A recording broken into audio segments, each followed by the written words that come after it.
for joining me today for my book review for Suzanne Lambden. She does...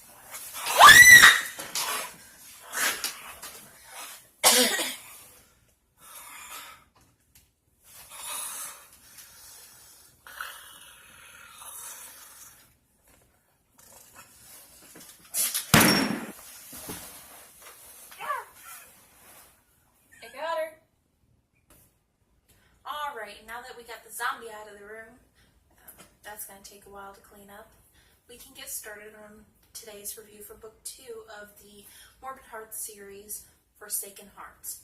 Before we get actually started though, I would like to make a few announcements. One of those announcements is that Suzanne Lambden does have a new publisher, which means that some of the stuff in her book has been changed a little bit.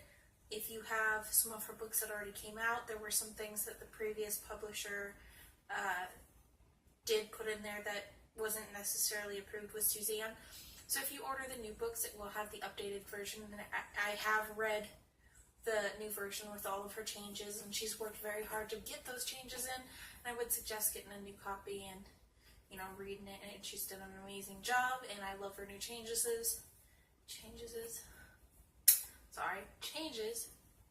Lost my tongue today. New changes in the book and all that with the new publisher, and they've done a great job. I will have a link below with her Amazon account, her Twitter account, and her website. So if you would like to ask her any questions, if you would like to order a book, all of that will be down below. Also, author swag. My mother, Dawn Judd, makes author swag, which is basically keychains, stuff like that. She even does personalized tiles and stuff like that. And so if you're an author, you can get that for like cons and stuff like that, which is basically what she does for other people. She's done a couple for Suzanne, I believe. Not necessarily paid for, she just did it because Suzanne's her friend, and it was kind of like a treasure for her to keep. I think that's all for my announcements, other than a personal announcement that has nothing to do with the book review. I'm getting new equipment, new camcorder, and new sound equipment, so that will definitely be something to look forward to in the future. I think that probably next weekend, and at the latest the 24th, I believe is when it's supposed to get here, because I'm also getting a laptop so I can do better video editing and so much as that, and yeah. So that would be good because you can actually hear me better. I'm getting new sound equipment so you can actually hear me. There's no echo or feedback or anything. It'll be great. Now to the book review. We are doing a book review for book 2, Forsaken Hearts, of the Morbid Hearts series. And I want to start out with saying that this is actually my favorite book out of the entire series, just because for me, this particular book has more of a emotional pull, and mostly because my favorite character in the beginning is almost taken away from me, and for me that's very strong. She has a good way of bringing you into the book to where you have an emotional tie to all her characters, especially the ones that I like. There's the main characters, the tigers, and one of the tigers gets infected with the zombie virus, and then they do something in order to stop that. But the way that she does it, it just tears out your heart and it makes you cry. I cried so much. She's really good at making you feel those emotions, and she uses some pretty good tactics to make you think that you're going to lose somebody, and then there's some spots where you do lose someone and you don't expect it, and it just... You really get immersed in her book. She's very good at immersing you in it, and you feel like you're part of their family, you're part of their crew, you're part of their war. What else did I want to say? Sorry. My brain's a little fuddled today. I don't know why. I'm burning up. Like, just... Oof. I'll be alright. But, she's really good at making you feel the emotions that the characters feel in the books. There's a lot of character development and a lot of creature development. There's a few creatures that are added to the book that you wouldn't necessarily expect to be a part of the book, and a very unique way of tying them into the zombie virus and the change that is occurring to Cadence and her team, and the relationships that are changing that have a huge part of that. Cadence and Highbrow, who are very close in the first book, they're thick as thieves, they're just really close, they have this great relationship, even though it's not necessarily on the same level as each other, where Highbrow has feelings for Cadence, and Cadence loves Highbrow, but not to the point that Highbrow loves her. They end up getting together. I may have just ruined it, I may have just given you a spoiler, but they end up getting together, but immediately it's all destroyed because Highbrow is not very tolerant of the same things that Cadence is tolerant of, and it causes a huge rift in their friendship as well as in their camp. In the first book, you see the camp completely pulled apart, and then the kids end up taking control of the camp and control of everything else and all of that. And then in the second book, you see that control shifting again and it becoming a big battle, and you wouldn't expect the kind of betrayal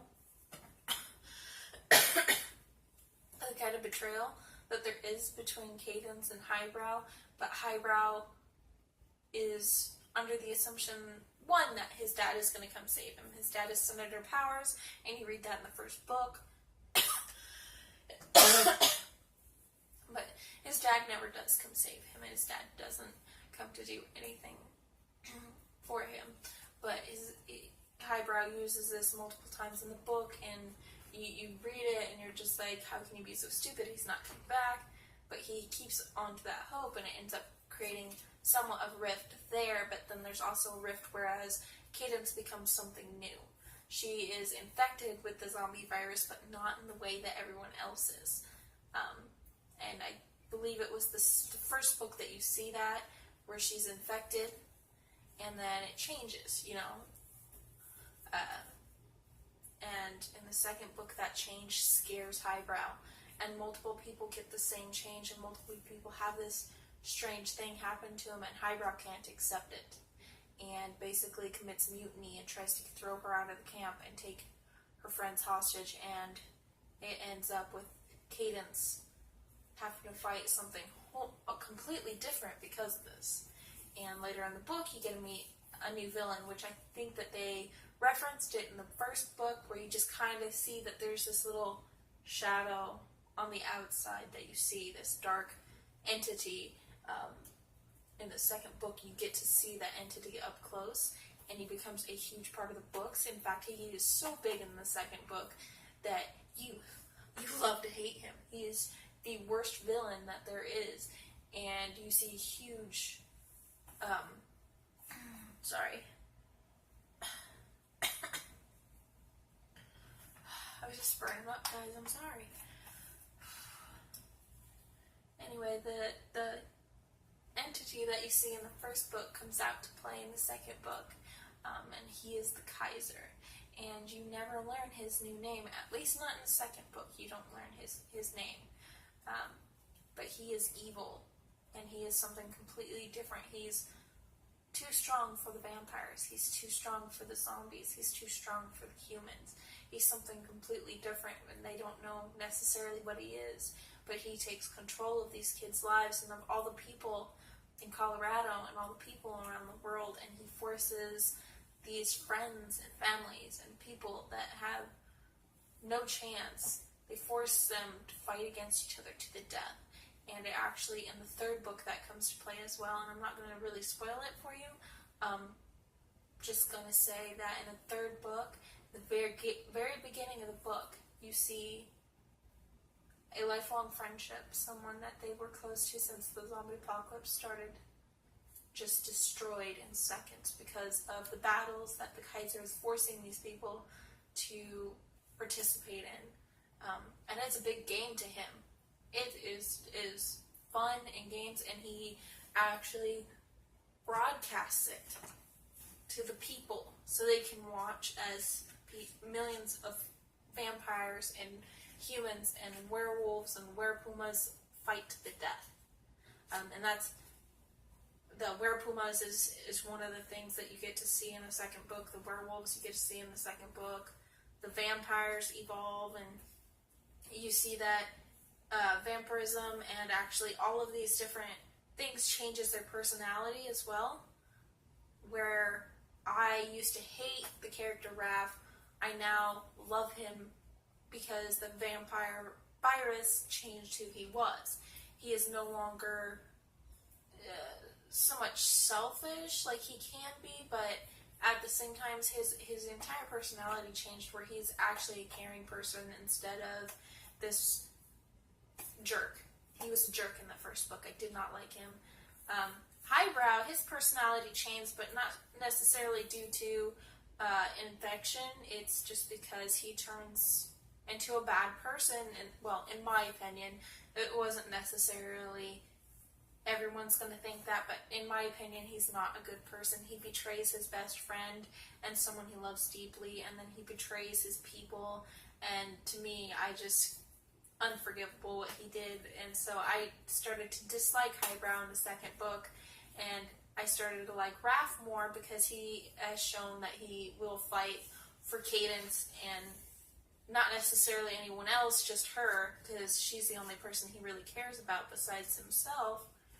But Highbrow, he's just become very self-centered, very controlling and spiteful and hateful towards everything, and I start to dislike him and like one of the characters I didn't like before, and that's because his personality changed when he got infected.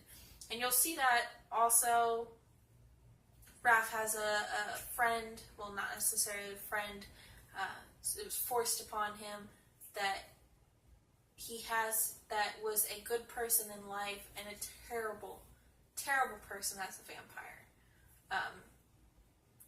And she actually wasn't all innocent, which you'll read that. I'm not going to read that for you because it's like the best part of the book.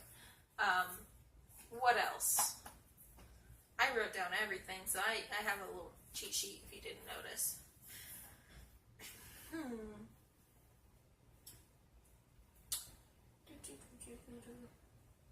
No, I think that's pretty much it for now.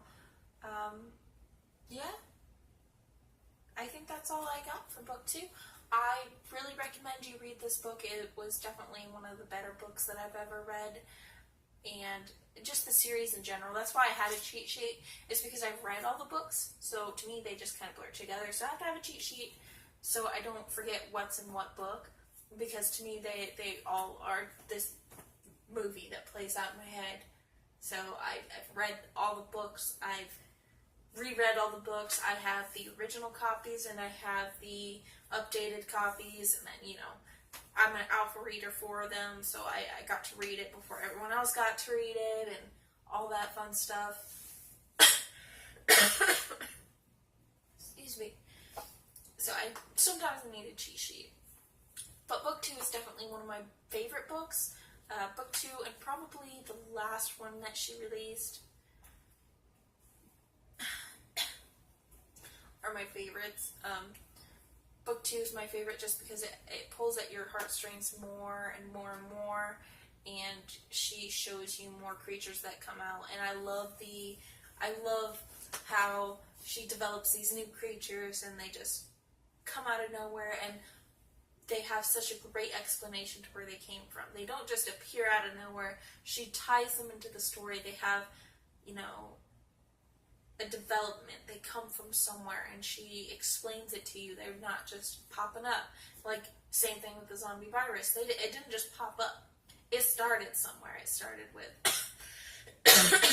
an illness, and it progressed.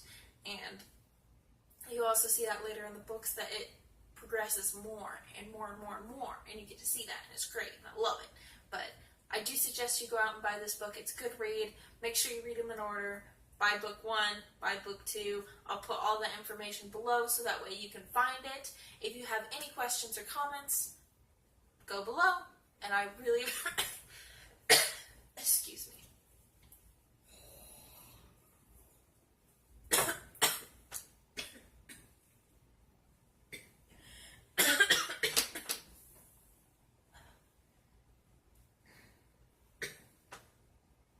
Looks like I might have to have that bite checked out after all.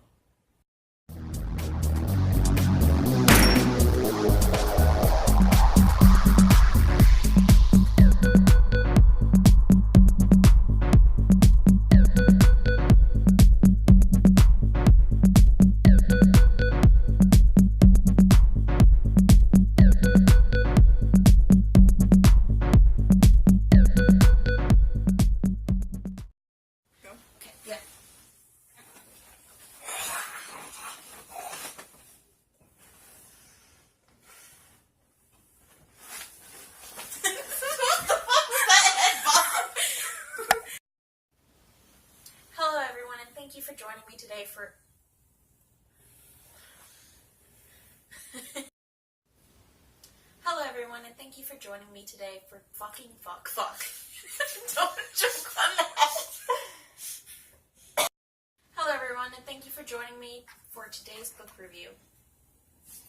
I did it that time!